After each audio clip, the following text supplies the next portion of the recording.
Ei, va, com va o què? Com esteu? Com va? D'exàmens? Perquè crec que alguns i algunes dels seguidors i seguidores habituals d'estos vídeos estareu d'exàmens, en veritat. No sé si fins i tot algun o alguna tindrà examen amb mi. Podria ser. Però bo, espero que vos vaig molt bé, que mantingueu la calma estes setmanes i que doneu el millor, que vos isquen uns exàmens guais. Val? Bo, també jo he fet la meva tasca setmanal i avui dimarts ja teniu a nosaltres la veu, a la veu teniu la columna de la setmana que en realitat he tornat a estar com a línia discursiva intermitent sobre futbol, perquè bo, ja sabeu que m'agrada el futbol, que sóc del València, amb la qual cosa este cap de setmana hauré estat molt emprenyat, perquè a més, mireu, jo sóc, quan de vegades els meus estudiants dels Estats Units em preguntaven de quin equip era i jo els dia, jo sóc de dos equips. Direu, de dos equips com pot ser si sempre ha dit que només se pot ser d'un? Bo, espereu, jo sóc de dos equips, del València i de l'equip que juga contra el Real Madrid. Jo és que el Real Madrid és que no m'ho puc prendre en paciència. És una cosa que els veig i jo què sé, en fi, jo també he escrit alguna vegada per ahir en algun tuit, un dia així d'exaltació, que el Real Madrid és una de les encarnacions del mal en la terra. I és de veres, en realitat. És de veres. Té com una mena d'aura negativa, d'aura malèfica al voltant. Veus el Casemiro i dius, és que és el mal, és que són dolents de pel·lícula. Bon, doncs això.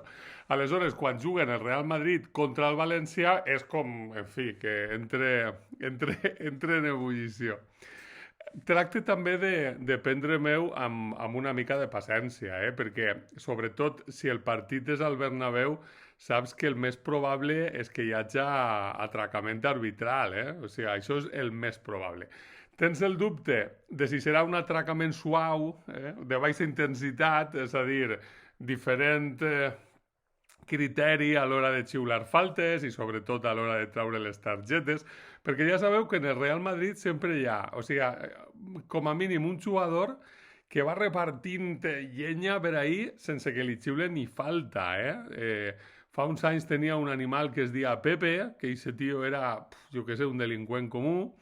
Després tenia Sergio Ramos, per exemple, i ara té a Casemiro, que és, en fi, no pot jugar més brut el tipus. Doncs això, pot ser que siga un robatori així, o pot ser que siga un robatori apoteòsic, amb traïdoria, amb acarnissament i amb llumenetes de colors. Este cap de setmana va ser un dels segons i en realitat estava prou clar i és sobre això, sobre el que he parlat en la columna. Jo no sé si sou molt futboleros, però quan van designar l'àrbitre per aquest partit, que és un tal Alejandro Hernández, se va alçar molta polseguera en la premsa deportiva esportiva de Madrid, perquè es veu que aquest tipus feia 4 anys que no pitava el Santiago Bernabéu, perquè es veu que els madridistes, el Real Madrid, el totpoderós Real Madrid, no estava massa content de com els pitava. I, doncs, solució, no li posaven a pitar mai al Santiago Bernabéu. Amb la qual cosa, quan se'l va designar, començar ja tota una pressió en la premsa madrilenya sobre a veure com ho feia, que se l'anava mirant amb lupa, deia el diari AS, en la qual cosa, en fi, l'home en fi, estaria molt pressionat i evidentment va prendre bé la lliçó. Ja sabeu, el València, que és un equip que té les limitacions que té, que està agafadet amb pinces, en la primera part va jugar prou bé, va mantenir el tipus, i cap al final de la primera part el tipus aquest va pitar un penal, en fi, ridícul, vergonyós, en fi, un penal que només se pot pitar si vols pitar penal al Real Madrid. Clar, ni bar, ni bor, ni res, que el que mana, no? Aleshores, estava clar que aquest tipus havia pres la lliçó. Després, clar, el València tal i com està, pues ja se'n va vindre avall completament, ja va anar tot per l'aire i en la segona part ja els madridistes ja van gaudir i al final cascaren 3 gols més i bo, i tot això. Clar, amb la qual cosa la premsa de Madrid no parla de l'àrbitre, parla de que malament és del València que se queixaven i parla de lo bé que jugà el Real Madrid en la segona meitat i lo bé que s'ho passaren, no? La qual cosa, evidentment, l'àrbitre aquesta haurà pres la lliçó ja per a sempre més. Si pites alguna cosa que no els sembla bé, si pites contra el Madrid o simplement pites amb justícia i traus targeta quan l'has de traure, se te van a tirar damunt, no vas a pitar el Bernabéu, vas a estar mirat amb lupa, Si pites penals vergonyosos, ningú te diu res, no? I pensava, clar, el futbol és una cosa. Clar, el futbol és una cosa que té la importància que té. Dia Rigosaki que el futbol és la cosa més important de les coses sense importància. Però vaja, té importància, i no només perquè mou molt de diners, que també, en la qual cosa una errada arbitral pot tindre conseqüències econòmiques, però no només això, sobretot per les passions que genera, sobre com funcionen les identificacions, i amb la qual cosa jo crec que sí que ens diu coses sobre la societat que s'apassiona amb el futbol, no?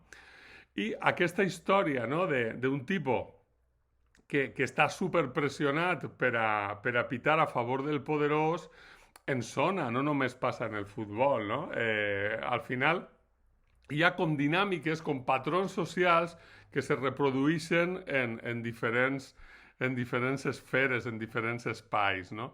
Crec que una de les característiques de la corrupció estructural dels règims oligàrquics és que no només anar a favor del fort o fins i tot prevaricar a favor del fort dona beneficis a la persona que ho fa, no? Això és la corrupció. Sinó que no fer-ho és difícil, és costós i fins i tot té conseqüències negatives per a la persona, no?